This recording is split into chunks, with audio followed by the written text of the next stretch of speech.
2025 was a solid year for me in terms of gaming. While I might not have gotten to play as many games as I wanted to, it was still a very productive year. So now I want to talk about each game I played and what I thought about them. I play nearly exclusively on PlayStation, so how I talk about these will be through that lens. This video will be spoiler free for all the games mentioned. And now, let's get started. Before going into the games I truly played this year, I want to bring up the ones I started but then dropped. Now, I really try not to drop games, but unfortunately it did happen a couple of times this year. Shadow of the Colossus is a game I've heard good things about, and I had it in my backlog for quite some time. When I did play it, I found I didn't care for it too much. Now, I respect this game and the legacy it has, but it just wasn't for me. I think I'm simply too spoiled by modern gaming with so much to do. Being in a nearly empty world with nothing to do but run and fight monsters just wasn't it. While the fights and designs were cool, it ended up being a bit repetitive, and I never felt like I was in danger fighting these things. I gave up on this game during the middle of a fight. I realized I simply wasn't enjoying the game that much and was only playing it for the sake of playing it. I do think I will come back to it at some point, as I am at least halfway and I want to give this game its proper respect. Returnal is a game I played pretty early on when I got my PS5. I played it with one of my friends before we both stopped playing it. I decided to try and pick it up again and honestly enjoyed it for a while. The reason I dropped it is that I'd finally gotten myself back to the third boss after rerunning the first two to get a feel again. The problem was that was the best run I'd ever had and I got fairly close, but to lose that run and realize I'm probably not going to get another run like that for a while just broke me. Some of the runs were already kind of tedious, and I wasn't sure how much time I wanted to just run it over and over and over again. I doubt I'll ever pick it up seriously again, but who knows. Star Wars Outlaws is a game I started and enjoyed in the short time I played it. The main reason this game got dropped was that I started playing it shortly before Doom the Dark Ages came out. Once it did, this game got sidelined and was simply never picked back up. I definitely plan on giving it its proper dues, but there are and were other things I'm more interested in. I want to bring up the multiplayer games I played before the single player ones. Now, as much as I love multiplayer games, single player games are my primary focus, but they still had an impact and are worth mentioning. FBC Firebreak is a co op shooter spin off of Control. It's a fun game to play with friends, but the content was lacking. I don't have many hours into the game, and I already have pretty much everything. On top of that, the maps are pretty much the exact same every time you play, and there aren't a lot of maps, so it gets quite repetitive. Now, I haven't played it since launch, and I know there's been at least one big update, but I haven't heard anything about it. I think Firebreak has or had a lot of potential, but it's just not it. It was free with PlayStation Plus Extra, and I'm glad because otherwise I might not have gotten it or would have regretted my purchase. I would recommend checking it out if you can get it on some sort of pass or on a discount, especially if you are a fan of Control. It is a co op game, and I don't think this game has an active player base whatsoever, and it is not that fun to play by yourself. Dark Pictures, Devil and Me. This is the second year that I've played one of these games with the same guy in one sitting. This might become a tradition. Anyway, this was a choice-based co-op survival horror thing. It does a good job for what it is, but it didn't quite tickle my fancy. Out of the three that I've played now, this one might be the weakest. It was intriguing, but I'm struggling to find anything that stood out to me. Overall, a decent game. I played a little bit of Fortnite this year. As much as I hate to say this, it is still my second most played game of all time, even if I hardly play it anymore. I mainly played with either my brother or my roommate. I did get a bit into the festival mode towards the end of the year as I played Guitar Hero in my school's basement game area, and I had a lot of fun. Quick side note, Save the World is honestly a very fun and good zombie shooter thing. I do recommend it, and I would love to play it more if any of my friends actually had it. Powerwash is a game we go to whenever no game is calling to us and we just want to chill and chat. I honestly love Powerwash and I hope to finish up soon so I can get to play the sequel. Roblox was pretty mid this year, however, I still played it. Roblox just kinda sucks on PlayStation. Marvel Rivals was my most played game of 2025. I do enjoy it, but I don't play it enough to be good at it. I mainly support, but unfortunately I have to switch to tank quite a bit, which I suck at, but I do my part. Overall, Rivals is a good game, especially with friends, but I do feel like the charm has worn off a bit. Split Fiction was a fun little game. I don't have much to say. It felt a lot like its predecessor, It Takes Two, which I also liked. Battlefield 6 came out, and I feel kind of bad because I love Battlefield, but I haven't touched it much. The main reason is because I was busy when it first came out, and none of my friends have the full game, so I don't get to play the game modes I actually want to play. I think this game is getting hated on way too much by the player base. I think this game is in a pretty good spot. I do recommend Battlefield 6 if you like shooters, and you can always try the free Battle Royale and Gauntlet modes for free. Gauntlet is honestly pretty fun. And two quick side notes. Breakthrough is the best game mode. Conquest doesn't compare. I could make a video on this. And two, this could be its own video as well, but I did unfortunately lose my EA account. So while that doesn't affect Battlefield 6, I lost everything else. Battlefield 5 in 2042, gone. Battlefront 2, gone. All three Plants vs. Zombies games, gone. And that one hurts the most. I know it's not super on topic, but I just needed to get that out. Satisfactory is actually crack. I started this the day I got on winter break and I was hooked. Now, I have two friends who also got the game, so we had our own world. Unfortunately, we haven't played it recently, and I don't feel like bouncing between two worlds when it's convenient. So unfortunately, it's getting put on the shelf for a little bit. But do not get me wrong, I fully intend on playing this game to completion, and I love it. I wanted this game for so long, and then one day the PlayStation Instagram account had a post showing upcoming games, and when I saw this, I was filled with joy. The only reason this game is unfinished and in the multiplayer category is that I am playing with friends. Now it's a blast playing with them, but having to wait to play it is dragging it down. And finally, Deep Rock Galactic, my GOAT, my favorite multiplayer game of all time. I love this game so much, and I wish my friends would play it with me more. Deep Rock will definitely be one of my most played games of 2026.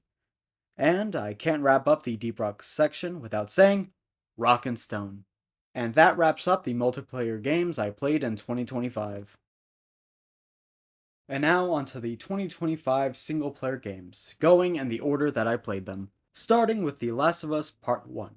Now, I had played The Last of Us for the first time a couple years ago, however, I dropped it very early on as I sucked at the stealth. Between then and playing the remake, I watched season 1 of the show, as I always heard great things about its story and I wanted to experience it.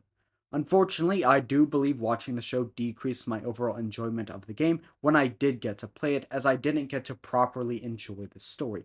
Now, I still did really enjoy the game and story, especially because the show left out a lot and changed a couple of things. Overall, I enjoyed the game and see why it gets so much praise, but I don't think I got as much out of it as I could have. Now, unlike the first game, I played Part 2 before Season 2 came out, so I went into the story a lot fresher. However, you can't be big into gaming without knowing one of the major events, and I did have a friend spoil the ending for me. Besides that, I went into the story blind. Now, generally speaking, you either love or hate this game, and I am on the side that loves it.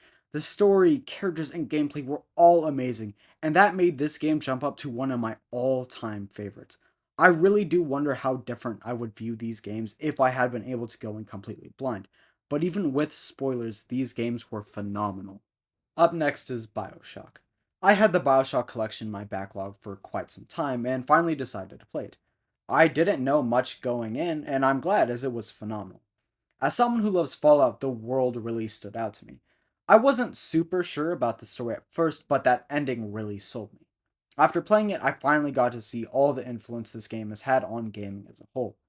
Now, as much as I like it, it falls into a similar category as Fallout for me. That is, games I like the world and story more than the actual gameplay. While the gameplay wasn't bad, it just wasn't quite my thing, which will be a recurring thing for most of the FPS games I played. Overall, a phenomenal game. Bioshock 2 improves upon the first in nearly every way, and I honestly can't tell which one I like more. The main thing is that while overall I found the story more intriguing, the ending of 1 was simply too good. Besides that, I love 2, and its DLC was absolutely amazing. Bioshock Infinite is weird for me. Overall, I would say I liked it more than the other two. I liked the faster gameplay, and I had a stronger connection to the story and characters.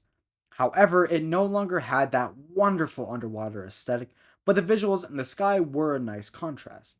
On top of that, getting stuck with only two guns limited the variety of play. This game is like the opposite of one story for me. I thought it was super strong up until the ending. Now, I might be dumb, but I could have sworn the game was clearly laying out certain things that ended up either having no impact or just disappearing. Also, I enjoyed its DLC, Burial at Sea, for the most part. Overall, the Bioshock games are great, and I'm glad to have played such an influential series. Killer Frequency is a short, choice based thriller kind of game. One of my friends had played it before and recommended it. I also wanted to have some sort of break between playing full fledged series. Overall, I did enjoy it. It has a great premise and atmosphere, and I would recommend it if you like choice based games. Moving on to the modern Wolfenstein series, I played the games in release order, so that means I started with New Order. I liked a lot about this game. The atmosphere, story, combat, and the characters were all pretty strong in my opinion. However, there were a couple things I didn't quite vibe with. There is some pretty insane stuff that happens that even with giving it the benefit of the doubt, it's like, what is going on? Also, some of the level designs and combat encounters weren't the best. There was one point when you land in a building and there are like 20 guys in there. Now, at this point, you've already fought a lot, and I was at low health and didn't have a lot of ammo. And on top of that, it sets your respawn point in this little corner right as you enter, so you're just forced to tough it out. Besides that, I did overall enjoy the first game. Now, onto the prequel, Old Blood. Out of all the Wolfenstein games, this one was my favorite. I think this game had the best level and encounter design in the series. The pacing was solid, and I loved the weapons. I like the more grounded approach it took. My only real problem with this game is that it lost its groundedness and switched to a more fantastical elements towards the end. Besides that, it was a really good game. And now the sequel, New Colossus. To be honest, I didn't care for this one too much. The gameplay was fine, overall an improvement. The graphics were pretty good, and there were some pretty cool ideas in terms of gameplay. My problem is that this game just really jumps the shark on some things. I feel like there wasn't a centralized tone for the game. Sometimes you would have some really deep, grounded moments, and BJ would say something like, "The world is falling apart, and I'm afraid my hands aren't big enough to catch all the pieces." And then the next thing you know, you're dancing on top of a nuke in Nebraska.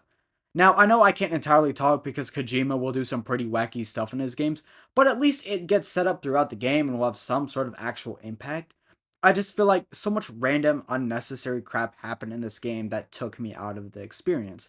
Having humor is fine, having insane situations is fine, but please find a balance between that and the powerful story you are trying to tell. For example, The Last of Us is a very serious game, but it implements moments of humor in a very natural and sincere way. It makes the characters feel more realistic and gives us a break from the depressing moments. This game does its insane stuff just cuz. Besides that, it's overall still a good game. And to round out Wolfenstein, we have New Blood. Honestly, I did enjoy New Blood a lot. It wasn't perfect, but it had some good stuff going for it. It kind of reminded me a bit of Deathloop, which is a game I really like. The story became a bit more grounded again, which is probably why I like it more than Colossus. The two character thing was interesting, and I would like to see what it'd be like to actually play it with someone else. Overall, a solid game. Overall, I enjoyed the Wolfenstein games, but I wouldn't say I particularly cared for them. FPS story games generally aren't quite my thing because they are so similar and usually don't have the greatest stories. With that being said, I am glad to have played these games, and at the end of the day, killing Nazis is pretty peak. Lost Records Bloom and Rage is a game I knocked out in one day.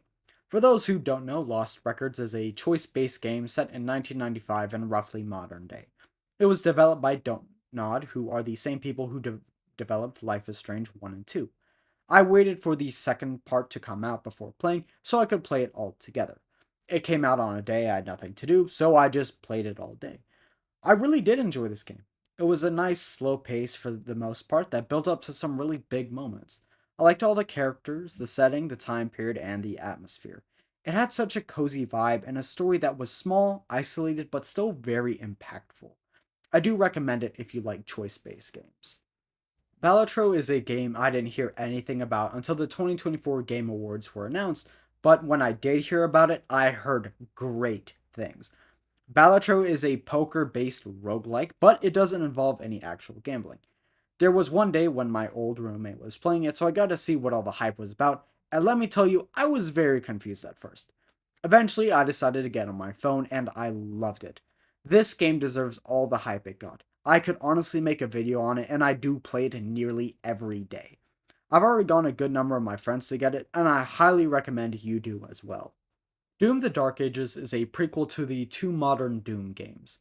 Out of the three, this one has easily become my favorite. The character design, setting, enemies, weapons, gunplay, the mech suit, the dragon, the shield. My goodness, I loved that shield. It is one of my favorite video game weapons of all time now. If I were the Doomslayer and I lost that thing between this game and 2016, I would be devastated. I know I just said that FPS games this year weren't quite my thing, but this is the exception. My only thing with this game is that it was kind of easy. To be fair, I played on whatever the base medium difficulty was and I didn't touch any of the sliders, but I don't think I ever actually ran out of lives and died. Now, I played the base difficulty in 2016 in Returnal and died a ton. I probably should have upped the difficulty, so that's on me. I am glad they made the combat experience so customizable, allowing for everyone to play to their level. If I ever come back to it, I will probably tweak some things. Overall, I absolutely loved it and highly recommend it. Now, on to my beloved Death Stranding 2 on the beach.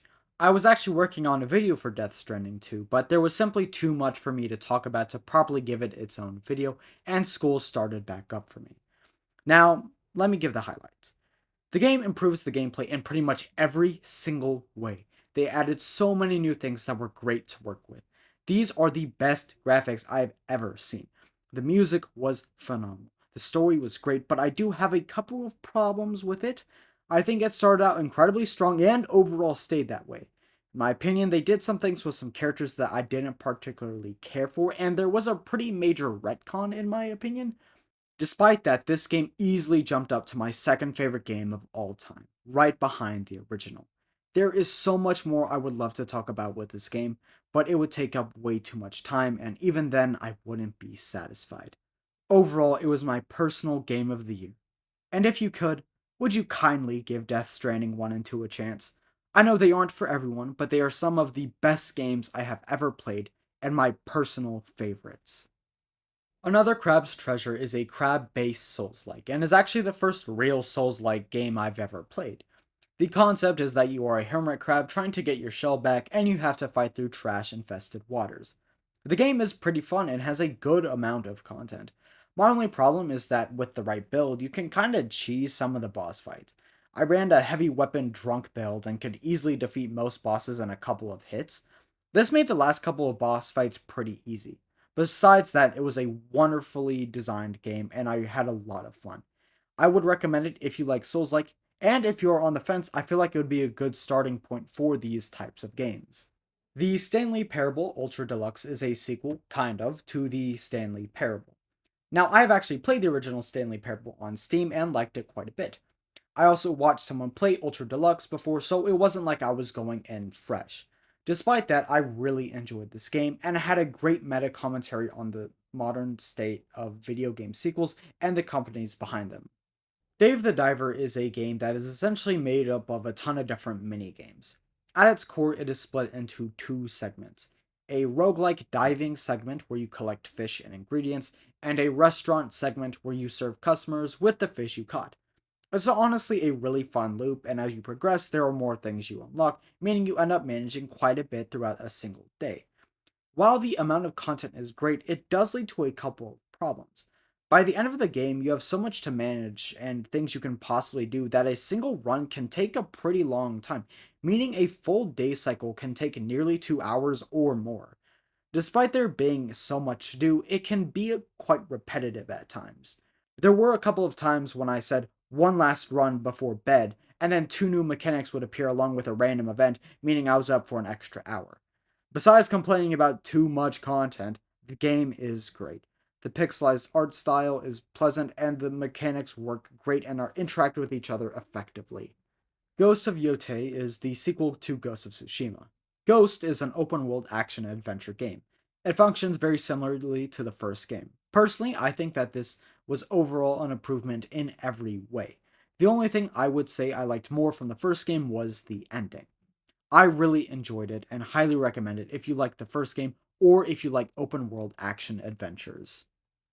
And that wraps up the story games I played in 2025.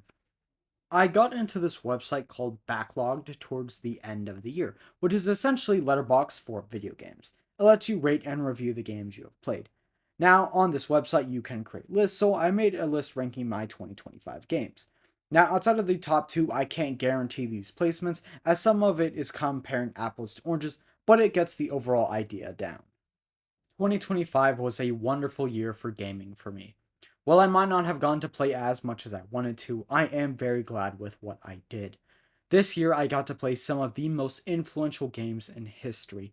On top of that, Death Stranding 2, my new second favorite game of all time, the sequel to my favorite game of all time, came out. And that alone is enough to have made 2025 a great year for me. I know this video is coming out very late as we are already into 2026, but I'm still looking forward to what this year has in store for me.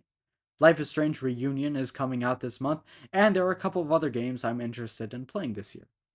And with that, I would like to thank you for watching my video.